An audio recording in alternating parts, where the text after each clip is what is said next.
So first, we'll take a look at the kickoff return.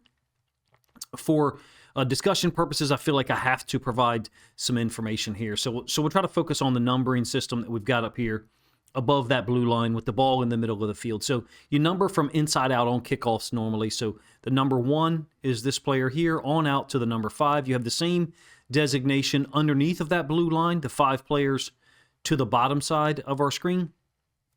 And I'll generally refer to those guys in that manner from a numerical standpoint. So I think this is a middle return scheme.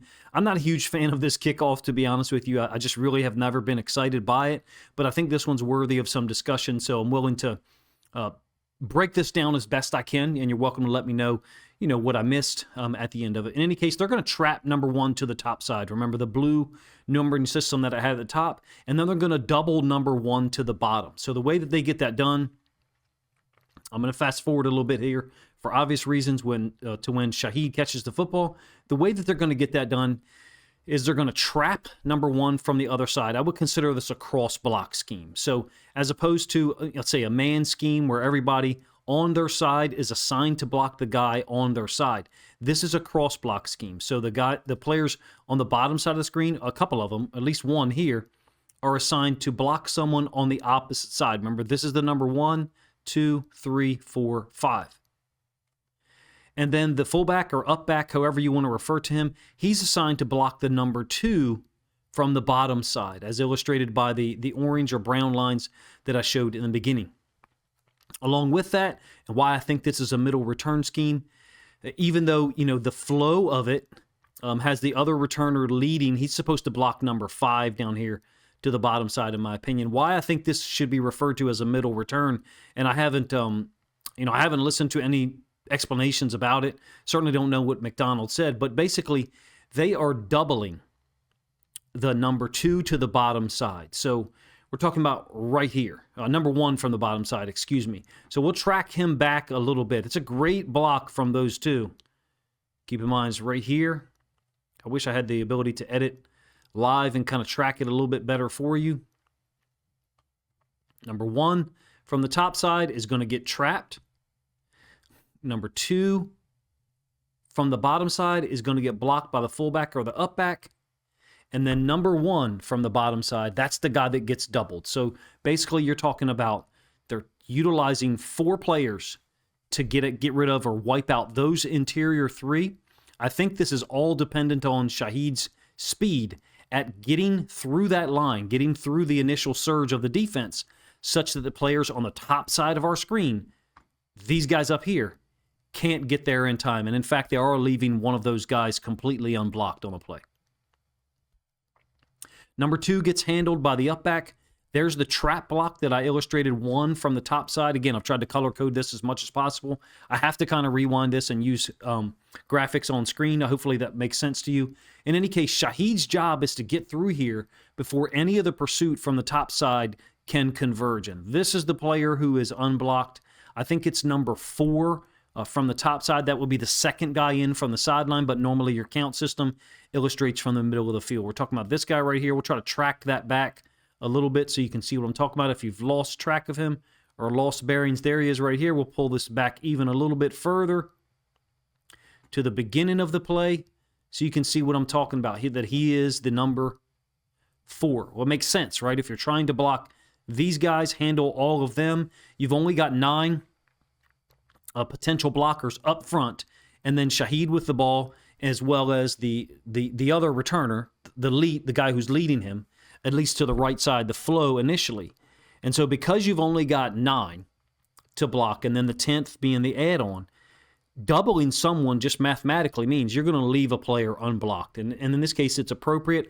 I would be interested in maybe going back and looking at the 2 kick returns from the first half. Maybe there was 3.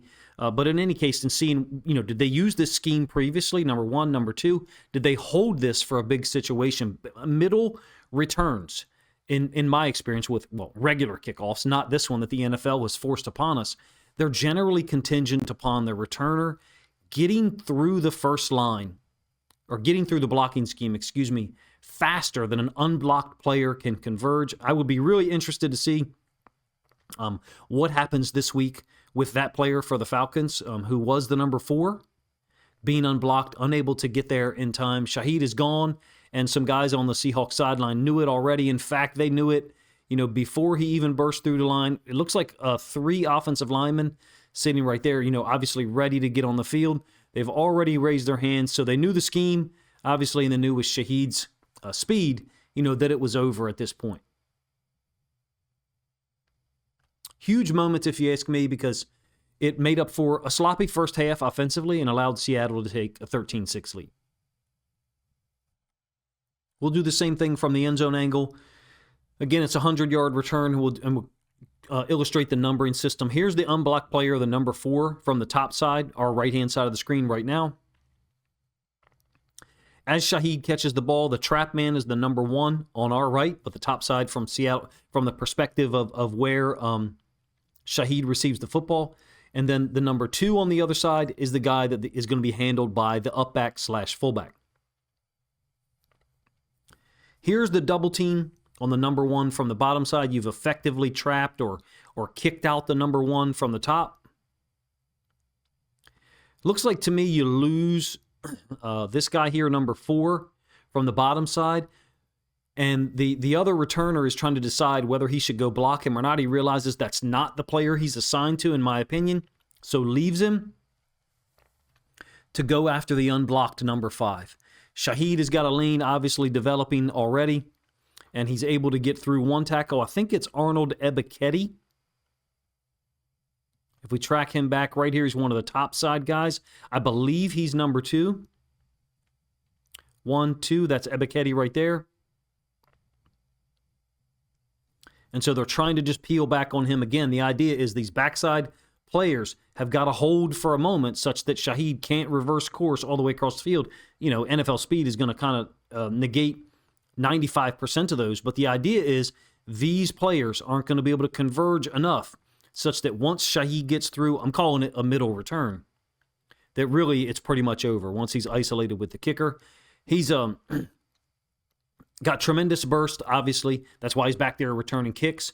To me, this little slight move that you have of returning it here is influencing this double, but it's also influencing these players to hold their leverage. And what I mean by that is I think this is all designed by Shaheed hedging in this direction to force these players to stay leveraged towards the sideline, such that when Shaheed brings it back to the middle, the whole middle return scheme works or functions the way that it's drawn up on the whiteboard. Again, I'm not an expert on these kickoffs. I've kind of intentionally ignored the NFL kickoff for the better part of a year and a half because I really don't like the play. And I certainly don't think, I'm not a special teams expert anyway about football. I know someone who is and would probably have some differences of opinion here for me. But in any case, here's the top side number 4 who was unblocked. It's over at this point. Shaheed takes it back to the house. I don't know, what were your thoughts when you saw this happen as a Seahawks fan after going through a difficult first half, and then Shaheed finally gets loose, I think his first touchdown in Seattle, well, technically in Atlanta. I'm interested to see, like I said, the schemes that they used on kick returns in the first half. Was it the same as this one, or was it drastically different?